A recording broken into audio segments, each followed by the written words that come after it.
Bonjour à tous et bienvenue pour la critique des épisodes 8-9 de la saison 4 de Steven Universe. Bonjour Xana. Alors, fun fact, le vrai nom de Steven, c'est Steven Desmaillots. Enfin, Di-Maillots.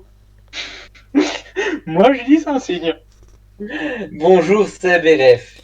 On n'avance toujours pas dans l'histoire, mais au moins on raconte quelque chose.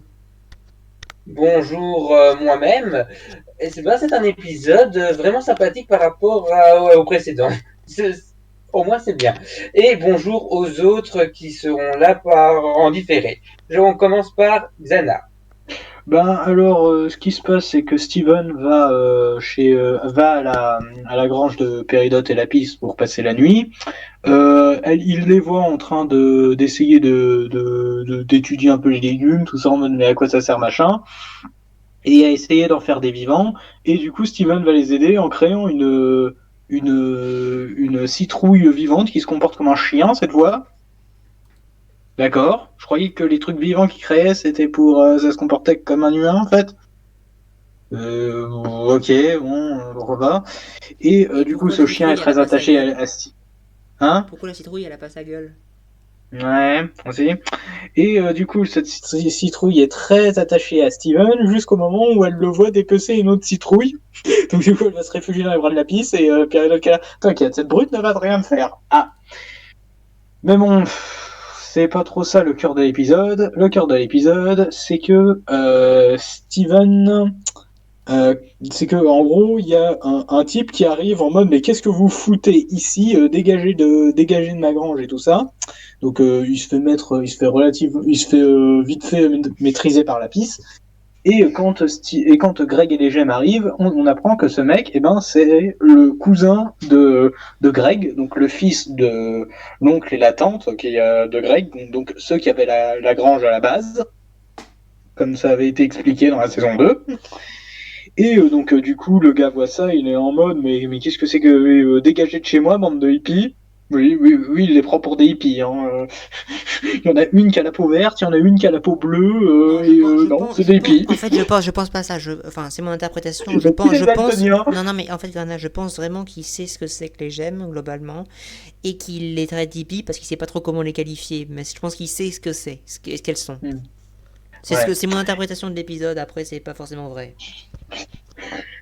Non, mais j'ai l'impression, je commence à avoir l'impression qu'en fait, dans ce monde, ils sont tous atteints de daltonisme aigu, en fait. Ça expliquerait pas mal de trucs.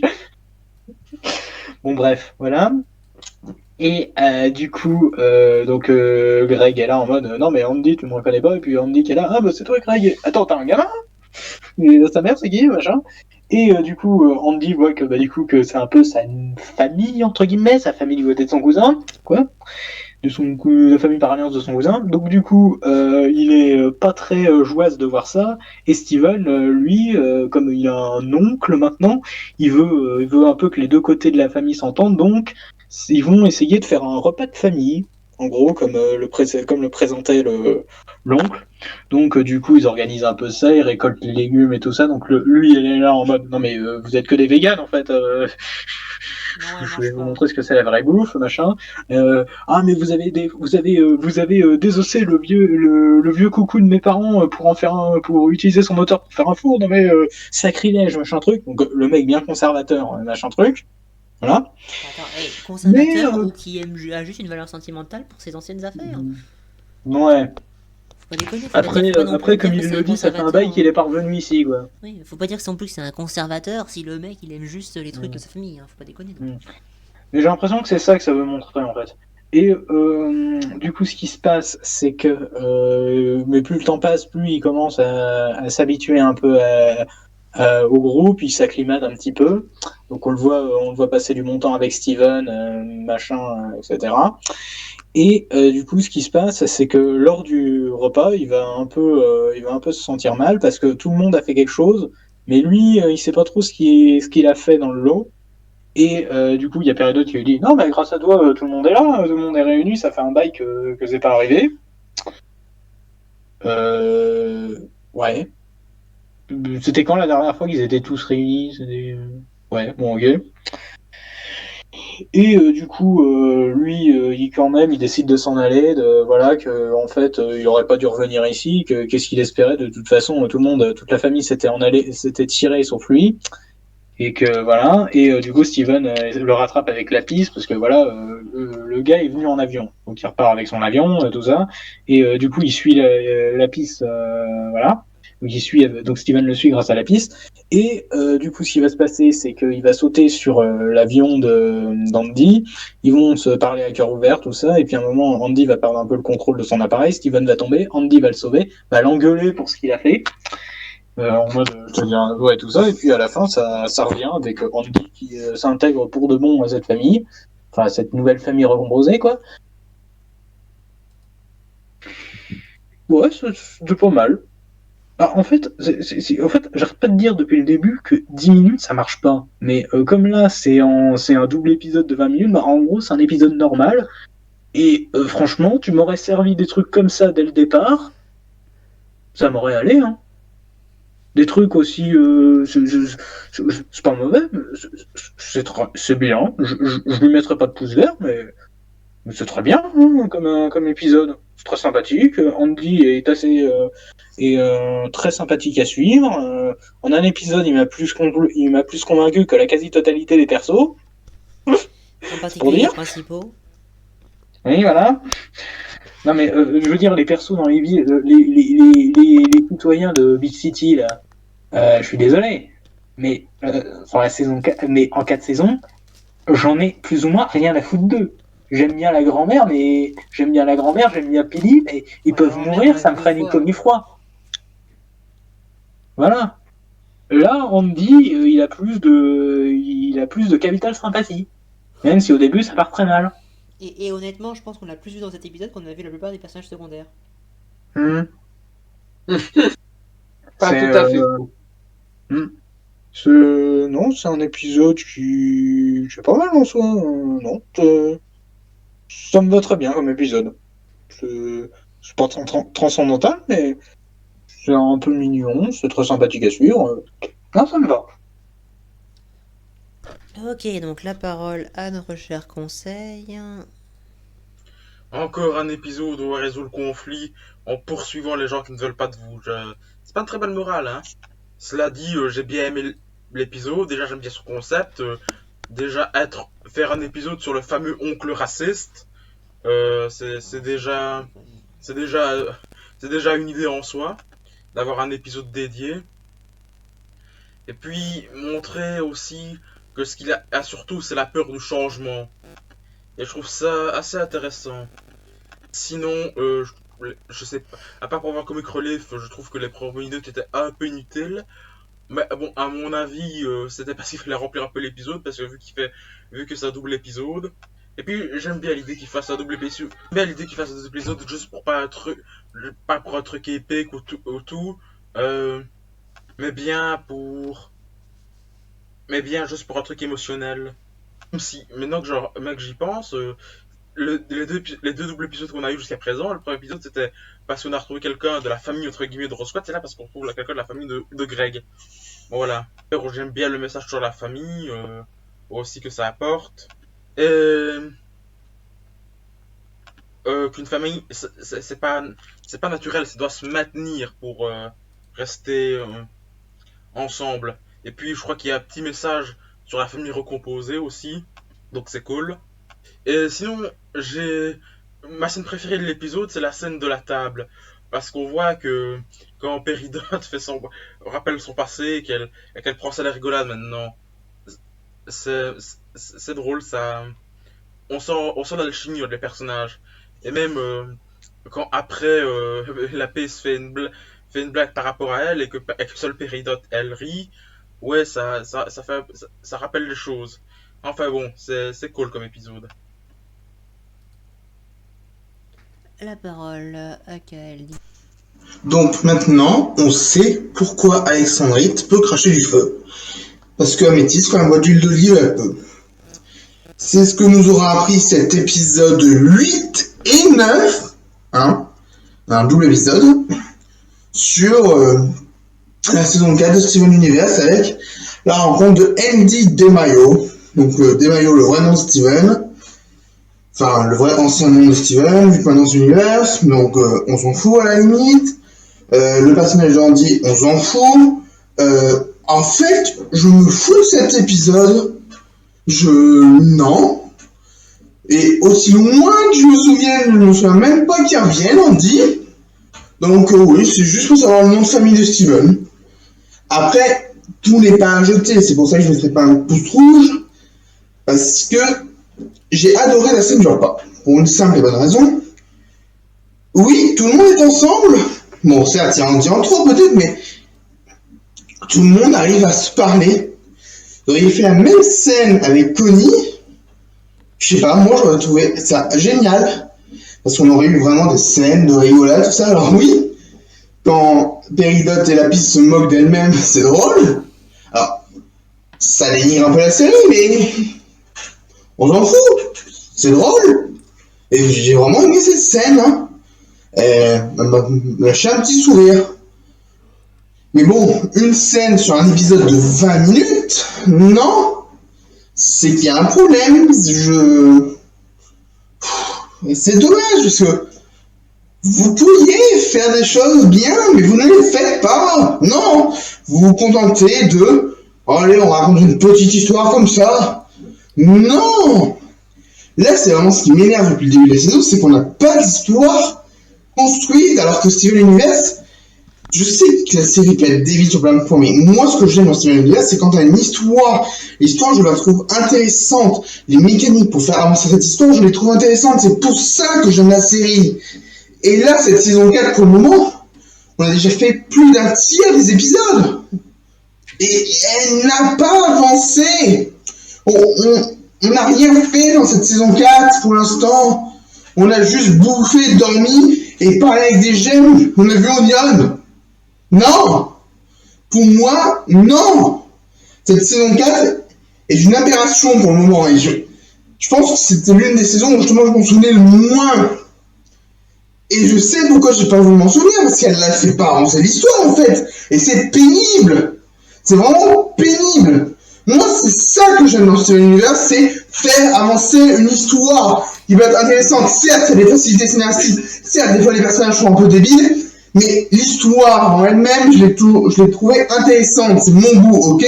Mais là, avec des épisodes filler comme ça, qui ne servent à rien, si ce n'est introduire un animal de compagnie pour Peridot et Lapis, certes, il est drôle, mais ça ne sert qu'à ça, et à savoir que, en fait, Steven, c'est Steven DeMaio. Wow! C'est pénible à force, ok? Alors, voilà. Je pense que cette histoire va redémarrer quand même en saison 4. Au bout d'un moment, ça serait bien, mais... Démarrez, s'il vous plaît. Hein? Moi, je veux une histoire, une bonne histoire. Parce que là, j'ai eu l'impression d'avoir une perte de temps. À part pour l'épisode avec Connie, c'était une perte de temps. Bon, désolé d'être un peu énervé, mais voilà, ça me saoule. Hein? Moi, je veux une bonne saison 4. Et en fait, je suis en train de me taper une grosse merde. Je commence à vous comprendre, Xana et Seb, et les autres qui aiment moins la série, évidemment, mais voilà. C'est vrai qu'on vous a peut-être survendu la série, et moi, je sais exactement pourquoi j'aimais la série maintenant. Et c'est plus le cas. Cette saison 4 commence à me la faire désévaluer fortement. Merci à tous d'avoir suivi et à très bientôt. Bah, je te remercie, Kael. En fait, tu vois, tout à l'heure, c'est moi qui ai pété mon coup de gueule, et là, tu me complètes, tu le fais dans cet épisode. Enfin, celui-là, techniquement, bon, il fait rien avancer, donc je vais pas regueuler, parce que j'ai déjà pété une durée tout à l'heure, il y a à peu près une demi-heure. Mais globalement, oui, t'as raison, ça fait pas avancer l'histoire. Mais par contre, moi, j'ai juste un problème avec ce que t'as dit, par contre. C'est qu'en fait tu me dis que t'aimes cette série parce qu'il y a une histoire qui avance et comment ça fait avancer l'histoire, mais franchement, en toute sincérité, tout ce qu'on a eu pendant les 108 épisodes qu'on vient de voir depuis le début, on aurait pu le raconter en quoi? 3-4 épisodes? On peut même la grosse de moitié. Sincèrement, on aurait pu le raconter en 3-4 épisodes normales de 20 minutes. Et franchement, Si t'aimes la série elle a une histoire et que son histoire, t'aimes comment elle avance, moi je demande à voir qu'est-ce que c'est cette histoire et comment elle va avancer pour l'instant, je suis désolé, mais l'histoire, il y a rien. Il y a rien. Donc du coup, moi j'attends toujours que l'histoire commence depuis le tout début de la série et ça fait 108 épisodes. Alors certes, il y a des tout petits trucs comme l'arc de Péridote, ça a duré 7 épisodes, c'était sympa. Il y a 2-3 infos qui sont données par-ci par-là. Mais tout ce qu'on a appris, on aurait pu le découvrir en quoi 3 épisodes, 3-4 épisodes de 20 minutes, voire même de 10 minutes.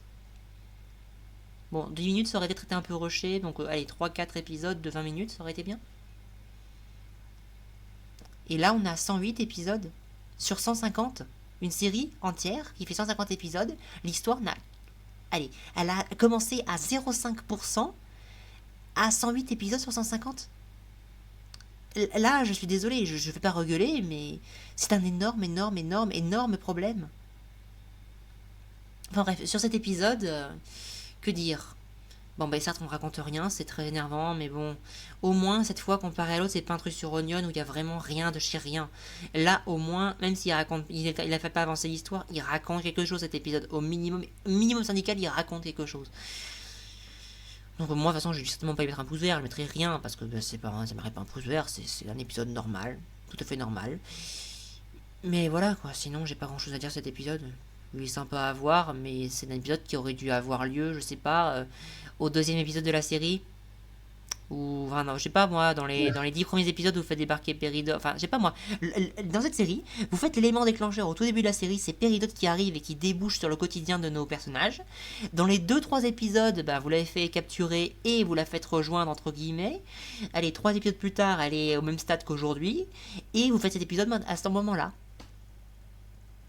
Vite fait comme un filler ou un truc comme ça, et après vous faites commencer l'histoire avec Diamond. Mais là, on est à 108 épisodes, et tout ce qu'on a eu, on aurait pu le raconter en 3 épisodes, ou 4. Voilà ce que j'ai à dire. Je sais que aujourd'hui, sur ces 2 épisodes, enfin, ces 3 épisodes, pas techniquement sur ces 2 épisodes, je parle pas beaucoup des épisodes, mais c'est pas que j'ai pas grand chose à dire sur les épisodes en question, en fait. Les autres ont très bien dit ce que je pense. Et tout à l'heure, j'ai juste pété une durite, là je suis vidé, parce que j'ai vraiment pété une durite, parce que j'en pouvais plus, ça avance pas. Et là, là c'est un épisode sympa, mais il a fait toujours rien avancer. Voilà. Allez Brian, je t'en prie. Déjà, il faudrait savoir aussi aux auditeurs que on tourne cette vidéo juste alors qu'on avait fait la critique de l'épisode 7 juste avant. Et Pour être précis, on fait 2 épisodes par soir. Donc celui-là, vu que c'est 2 épisodes en un seul vidéo, mais c'est pour... on a vu le premier, on a fait la critique, ensuite non. on fait la vidéo, le deuxième, et ensuite on fait la critique du deuxième. On en fait 2 par soir. Voilà. Ouais, c'était surtout pour bien expliquer qu'on avait fait cette critique juste après avoir critiqué l'épisode sur Onion. Là, là, pour être précis, on est le 2-10-2020 à 22h47. Voilà. Maintenant, je vais parler de cet épisode. Alors, premièrement, je vais revenir sur le fameux nom de famille de Steven. Donc, il s'appelle pas Steven Universe, mais Steven DiMaio. Alors, d'après le Wikipédia, ce nom n'est pas anodin parce que c'est le nom d'un des membres de l'équipe de développement de la série. Est-ce que c'était si vous le dites, ok. Moi personnellement, je m'en moque un petit peu, mais d'un autre côté, ça me fait sourire parce que on fait ces réacs par rapport à celle de Mayo. Donc est-ce que qu'il y avait un signe, je ne sais pas. Goodenough dans l'équipe de création aussi. Voilà. Ça m'a bien fait sourire. Voilà, maintenant je vais vraiment parler sur cet épisode. On va parler des bons et des moins bons. Alors, les moins bons, Pumpkin. Alors, je vais tout de suite le dire au moment, les 3 premières minutes. Donc, on a Péridote et Lapis qui veulent faire pousser des légumes, sauf que eux ne prennent pas vie. Donc, pour leur faire plaisir, tu as Steven qui plante une graine de potiron, mais en léchant dessus, du coup, tu as un potiron vivant qui vit. Bon, sauf qu'il se comporte comme un petit chien et il s'appelle Pumpkin. Ce personnage ne sert à rien. Voilà, je ne le trouve pas mignon, je le trouve juste agaçant. Il existe. Entre nous, il est moins agaçant que les pastèques. Moi, non, non, oui, oui. Alors, je vais dire, oui, c'est vrai, parce que d'un côté, parce que lui, au moins, il a une petite personnalité, parce que il y a un petit gars qui m'a fait sourire avec Steven qui vit en potiron pour montrer comment faire un visage avec, et tu as le petit Pupkin qui s'affole. Mais soyons honnêtes, ce personnage, c'est comme les pastèques, hein. Je m'en moque. Il faut Voilà. vendre des jouets. Quel jouet? T'as déjà vu des beaux jouets Pupkin, toi? Non, parce que je Je vais pas veux dans les pas- magasins, je suis allergique aux magasins. Je Voilà. blague même pas, je suis allergique aux magasins. D'accord.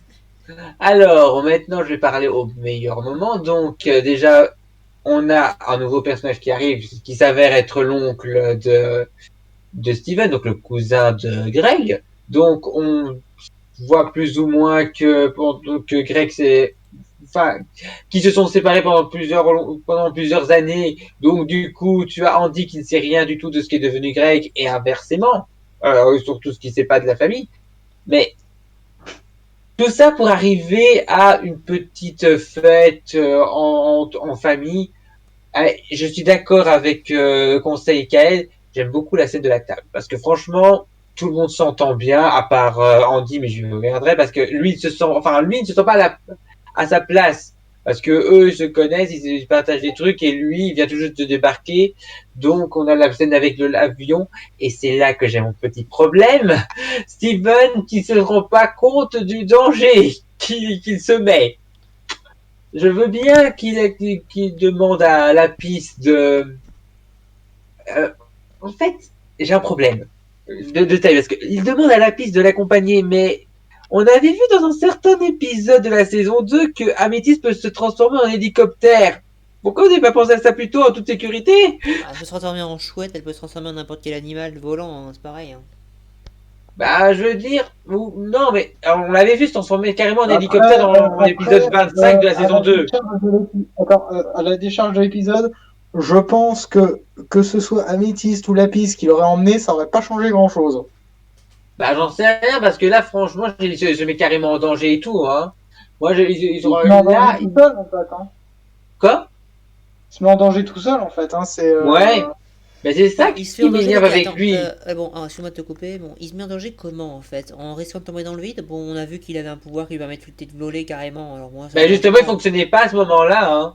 On l'a bien Oui, mais vu il a qu'il déjà, dit, je on vais l'a essayer de déjà penser vu à des l'utiliser. choses Oui, heureuses, il a pas fait. mais on l'a déjà vu l'utiliser, donc du coup là c'est juste parce que ta gueule, il faut pas que ça marche maintenant. Mais bon, nous en Moi, tant que peut-être spectateurs, on pour craint l'effet rien. dramatique, Oui, mais mais moi ce que je voilà. veux dire, c'est que nous en tant que spectateurs, bah on craint, on a aucune peur pour lui, parce qu'on sait très bien qu'il a les moyens de s'en sortir. Ah oui, bien sûr. Donc du coup, maintenant que c'est fait, la scène est terminée. Donc tu as Andy qui donne une seconde chance à la famille, aux gemmes et tout. Donc il essaie de s'ouvrir. Donc on voit une scène de réconciliation avec son cousin. C'est mignon. Donc du coup, moi c'est un épisode que j'ai trouvé très sympa. Vraiment très sympa. Ça mérite pas un pouce vert, loin de là. Alors, on peut comprendre Kael qui dit que c'est un épisode inutile. Je reconnais que c'est oui. Je ne sais pas si Andy aura un grand rôle par la suite de la série. J'en doute, mais pourquoi pas. Mais du coup, moi, c'est pas un épisode où je me suis vraiment ennuyé. Et surtout, cet épisode dure 20 minutes, comme Bismuth. Ça prouve vraiment que c'est une durée vraiment plus acceptable pour cette série, parce que 10 minutes, des fois, c'est trop court. Des fois, c'est bâclé. Des fois, parce que, coucou l'épisode Toaster, voilà. Et surtout que ça servi de manière très grossière, donc voilà. Donc, en 20 minutes, vous pouvez faire quelque chose de tout à fait correct. C'est ce qui me rend cette série très frustrante, du coup. Parce que Moi franchement, ça se voit. j'ai une suggestion en fait. Bon, tant pis, cette série elle a existé, et vous la refaites, et vous prenez tous les 150 épisodes, et vous me le faites en une série de 26 épisodes de 20 minutes. Ouais, ça peut être une série tout à fait correcte. Ah oui, attendez, les épisodes qui servent à rien. Parce que franchement, tu peux supprimer des personnages complètement inutiles, genre Ronaldo, Onion. Et entre Voilà. nous, au moment où on en est, techniquement, ouais, il y aurait que 3-4 épisodes de 20 minutes, ça suffirait très bien. Alors, Ouais, mais peut-être, je suis quelle que soit pas la contre, complexité hein, de ce mais... que vous voulez développer plus tard, vous avez largement le temps avec ce qui reste. Bah, sincèrement, 20 minutes, c'est une très bonne durée pour cette série, je trouve. Et sincèrement, j'ai trouvé cet épisode réussi en grande partie grâce à sa durée. Donc c'est pour ça que c'est un épisode que je mets en haut du panier dans cette saison. J'ai bien dit cette saison, hein, je dis pas. Après, il n'y a pas beaucoup de concurrents, hein. À part l'épisode sur Pearl, il n'y a pas des masses de concurrence. Alors il y a l'épisode sur Pearl, il y a l'épisode avec Stephanie, il y a celui-là. Voilà, Non, c'est des cet épisodes épisode, pour corrects. moi, il est victime de son placement, mais encore plus que les autres. Pour la simple raison, Malheureusement, en fait, non, L'épisode mais de Stephanie, honnêtement, je le mets dans le haut du panier de la saison 4, mais par défaut. Hein. Laisse-moi finir, merci. Quand je dis que il est victime de son placement, c'est encore pire que d'habitude, c'est que techniquement, je l'ai vu après un énorme pétage de câble. Oui, Donc voilà, c'est c'est vrai qu'il de est ressentir quelque chose. Enfin bref. Vous voyez ce que je veux dire, c'est par rapport à notre ordre de visionnage. oui, bien sûr.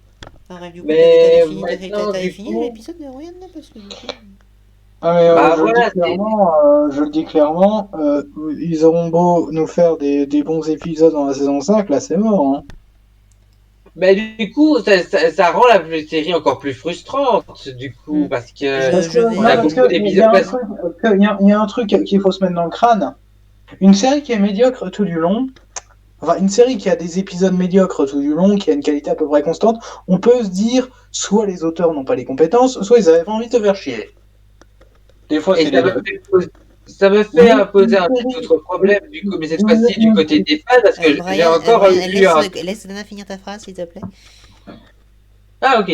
Mais le truc, c'est que une série qui nous fait de bons épisodes, qui nous fait de très bons épisodes, mais qui nous fait de la merde à côté, soit ça montre d'une part que les auteurs savent faire du bon truc, mais qui préfèrent faire de la merde par pure facilité, et aussi qu'ils font la technique de la carotte et du bâton, c'est-à-dire qu'ils nous mettent une carotte là en mode ah vous avez vu la qualité et puis ils passent derrière nous et avec un bâton ils sont là tiens mange ma merde mange. C'est ça cette série hein. C'est comme ça. Bah, Star Butterfly Steven Universe c'est ça. C'est ah tu vois la qualité va chercher la qualité pendant ce temps-là je te frappe avec ma merde dans le dos. ouais, c'est pas faux. Bah, surtout, ça pose un énorme problème aussi parce qu'il y a des gens qui disent qu'ils seront pas contre ce type de série parce que on peut regarder les épisodes à l'ordre qu'on veut. Ben, c'est pas vraiment c'est pas une bonne idée parce que franchement, il y a ce genre de raisonnement, ça marche si la série n'est pas à suivre. Et là, c'est à suivre. oui, Et encore. Ça pourrait marcher si la série n'est pas à suivre. Or, là, Steven Universe, ils nous ont bien montré qu'ils avaient l'intention entre guillemets, de nous faire un scénario étalé sur toute la série. Par conséquent, tous les épisodes sont à suivre dans l'ordre. oui, Donc, cet là, je suis argument ne d'accord. marche pas. Oui, je n'ai qu'à prendre une série. Je vais pas, je prends n'importe laquelle. Par exemple, Code Lyoko, par exemple, c'est une série qui a un fil rouge très sérieux, mais tu peux regarder tu peux encore regarder les épisodes Ça dépend lesquels. un peu comme tu veux aussi. Ça dépend de la saison. Mais ce genre de série, moi, j'ai du mal à appeler ça vraiment une vraie série. Hein. Moi, j'ai presque envie. Maintenant, j'avais hésité avec Star Butterfly, mais franchement, avec Steven Universe, je me pose vraiment la question. Est-ce que je pourrais pas qualifier cette série et tout ce type de série d'arnaque? Bon, bah, je crois qu'on a à peu près tout dit. Désolé, j'ai dû couper une grande partie de la conversation parce que ça partait en redite. Et donc, du coup, je laisse Danaf conclure. Vous savez très bien, hein, je vais pas refaire le speech parce que j'en ai marre de me répéter. Hein. Vidéo de maillot, machin, allez. Ouais. À la prochaine. À la Bye. prochaine. Salut.